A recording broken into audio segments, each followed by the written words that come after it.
Hello everyone, Rahul Mishra नाम है हमारा और आज की जो क्लास रहेगी 24 से 26 सितंबर तक की बैंकिंग एंड फाइनेंशियल अवेयरनेस हम लोग यहाँ पे डिस्कस करेंगे। 29 को एग्ज़ाम है, उससे पहले की ये लास्ट क्लास होगी।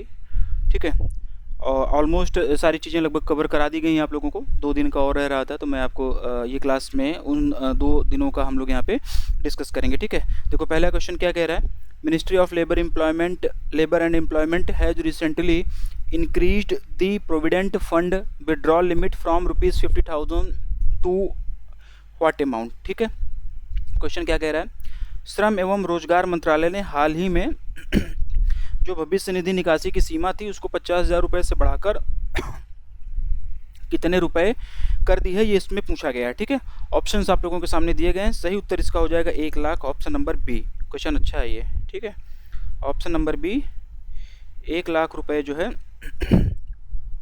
ये इसका सही उत्तर हो जाएगा। ठीक, तो ministry of labour and employment ने अभी हाल ही में जो प्रोविडेंट फंड विड्रॉल की लिमिट थी उसको 50,000 से बढ़ा के 1 लाख रुपीज़ कर दिया है। ये आप लोग याद रखना, एग्जाम पॉइंट ऑफ व्यू से बढ़िया क्वेश्चन है ये।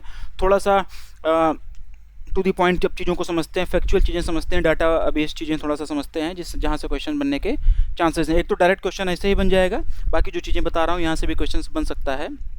देखो, तो ये जो लिमिट बढ़ाई गई ना, इसके पीछे एक भूमिका थी, मतलब इससे पहले कुछ इस पे काम किया जा चुका था। तो वो जानने के लिए हमको चलना होगा 16 अप्रैल 2024 में।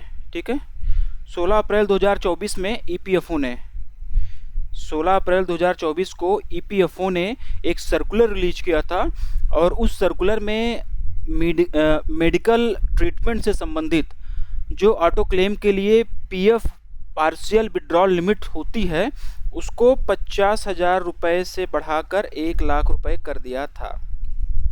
ठीक है ना, 1 लाख रुपये कर दिया था, लेकिन ये सिर्फ और सिर्फ मेडिकल ट्रीटमेंट के लिए था। ध्यान रखना, 16 अप्रैल 2024 को जो ईपीएफओ ने जो सर्कुलर जारी किया था, रिलीज किया था, उस सर्कुलर के माध्यम से मेडिकल ट्रीटमेंट से संबंधित ऑटो क्लेम के लिए पीएफ पार्शियल विड्रॉल लिमिट को 50,000 से बढ़ाकर 1 लाख रुपये कर दिया गया था। ठीक है ना, और अब इसे मतलब ये तो पहले किया जा चुका था मेडिकल ट्रीटमेंट के लिए, और अब इसे पर्सनल फाइनेंस नीड के लिए भी 50,000 से बढ़ाकर कर दिया गया, मतलब कि सबके लिए कर दिया गया है। पर्सनल फाइनेंस नीड के लिए भी इसको 50,000 से बढ़ाकर 1 लाख रुपए कर दिया गया है। ठीक है, union minister of labour and employment की अगर हम लोग बात करें तो कौन है, डॉक्टर मनसुख मंडाविया।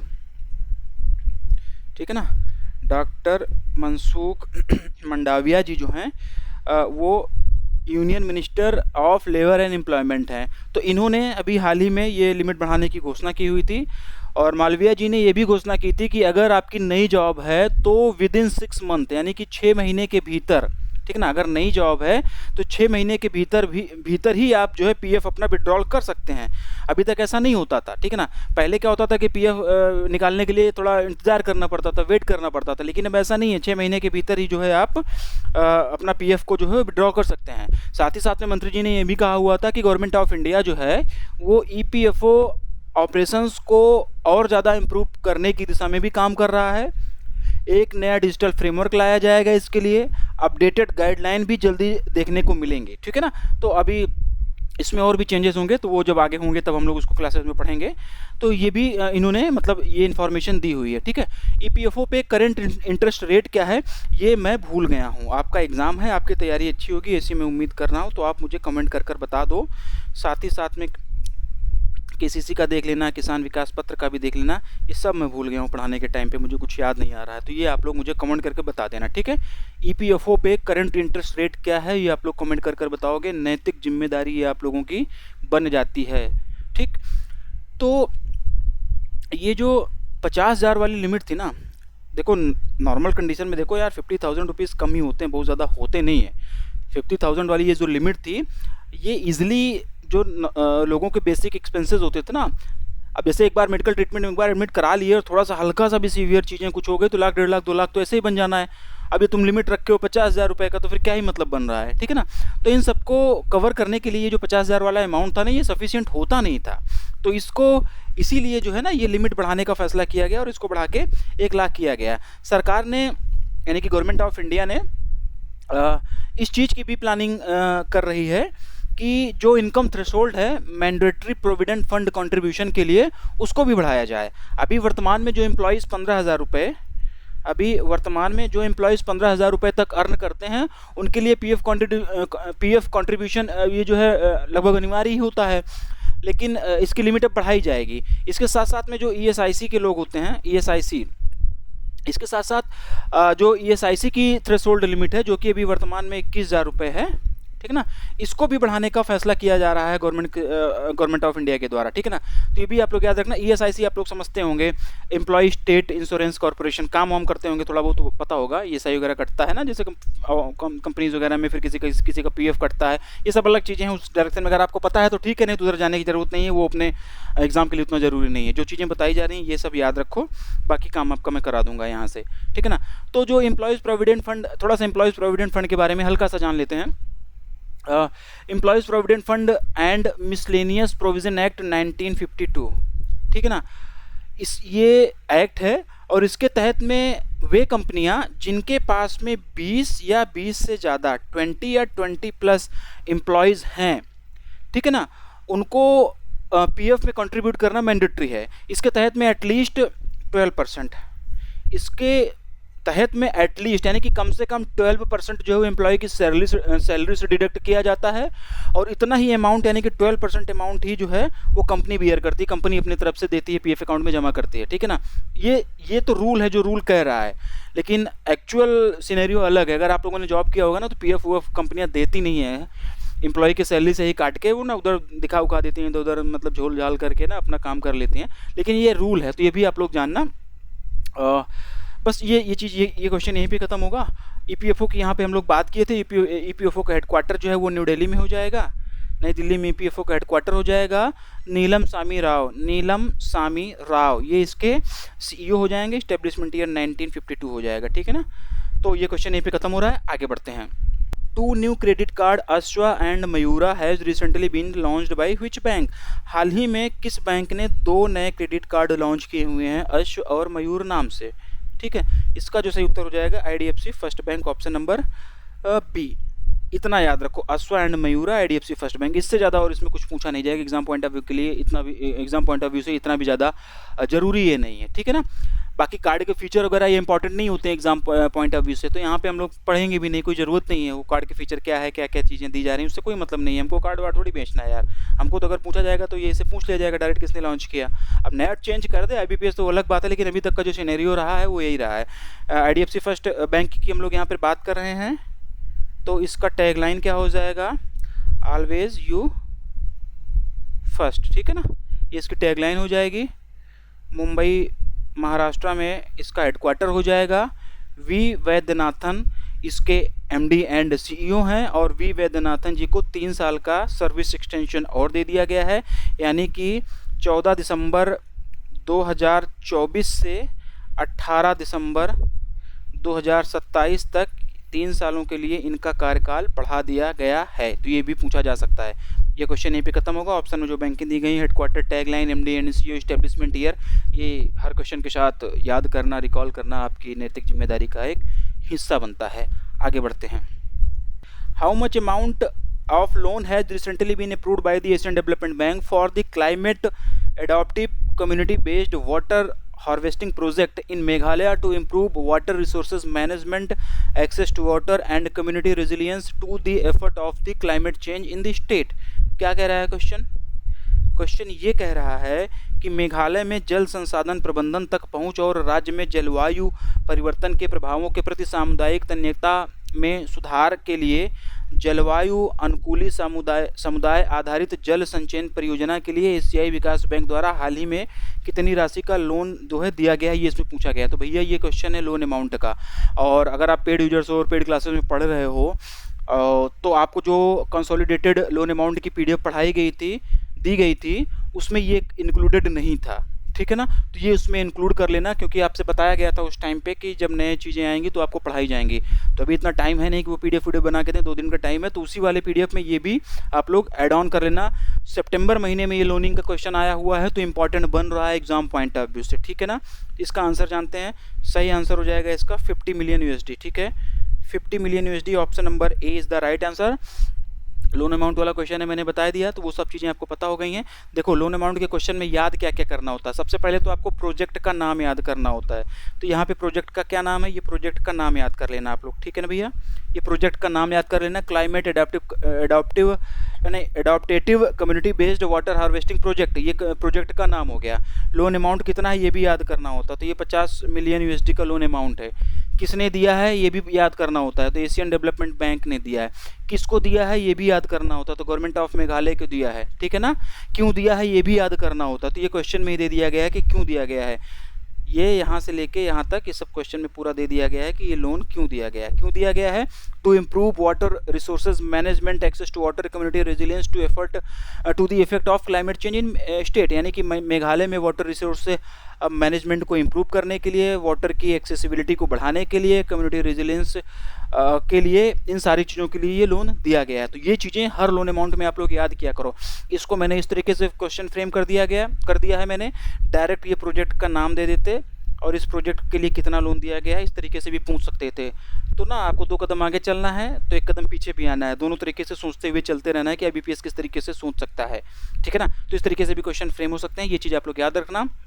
और ये जो प्रोजेक्ट है ये मेघालय स्टेट वाटर पॉलिसी 2019 को सपोर्ट करता है। मेघालय स्टेट वाटर पॉलिसी 2019 को ये प्रोजेक्ट सपोर्ट करता है। और इस प्रोजेक्ट के तहत में विलेज लेवल पर वाटर सिक्योरिटी प्लान वगैरह बनाए जाएंगे। और ये सारी चीज़ें जो प्लान वगैरह बनाए जाएंगे ये विलेज एम्प्लॉयमेंट काउंसिल, इसके साथ साथ में water said management committee, water said management committee, और इसके साथ साथ में वाटर यूजर्स एसोसिएशंस, ठीक है ना, WUA, इन तीनों के द्वारा ये जो है ये मैनेज किया जाएगा। ठीक, इस प्रोजेक्ट के तहत में 12 जिले के टोटल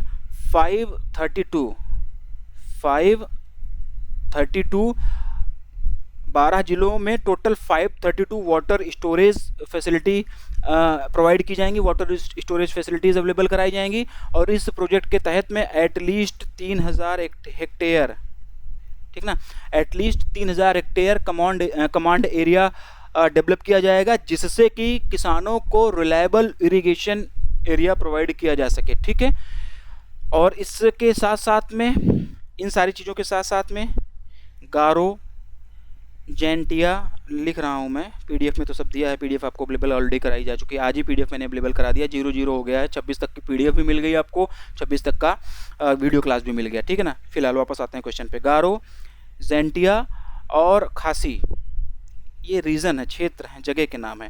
ठीक है ना, इस क्षेत्र में 50 वेदर स्टेशन इस्टेब्लिश भी किए जाएंगे। इसके साथ साथ में climate smart micro irrigation system भी डेवलप किया जाएगा। छोटे मल्टीपर्पज रिजर्वायर को भी अपग्रेड किया जाएगा। ठीक है ना, तो ये सब प्रोजेक्ट से संबंधित कुछ एडिशनल इन्फॉर्मेशन मैंने दे दी है। बाकी मेन जो सबसे ज़्यादा जरूरी है बस इतना ही है, ये चीज़ें बता दी गई। अगर यहाँ से भी क्वेश्चन आएगा तो आप करके ले जाओगे। आगे बढ़ते हैं। What is the amount of rupee term loan sanctioned by the State Bank of India to Damodar Valley Corporation DVC for developing the ultra super critical thermal power project in Koderma, Jharkhand. ठीक है, झारखंड के कोडरमा में ultra super critical thermal power project विकसित करने के लिए Damodar valley corporation को भारतीय स्टेट बैंक द्वारा कितना रुपया स्वीकृत किया गया, कितने का लोन दिया गया। तो ये भी लोन अमाउंट का क्वेश्चन है।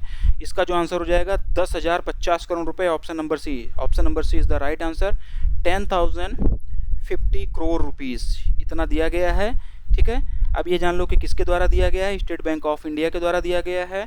किस प्रोजेक्ट के लिए दिया गया है, दामोदर वैली कॉर्पोरेशन। लोन किसको दिया गया है, दामोदर वैली कॉर्पोरेशन को दिया गया है। क्यों दिया गया है, ultra super critical thermal power project को डेवलप करने के लिए। और ये प्रोजेक्ट कहाँ पे पावर प्रोजेक्ट कहाँ पे डेवलप किया जाएगा, कोडरमा, झारखंड में किया जाएगा। ठीक है ना, ये चीज़ आप लोग याद रखना।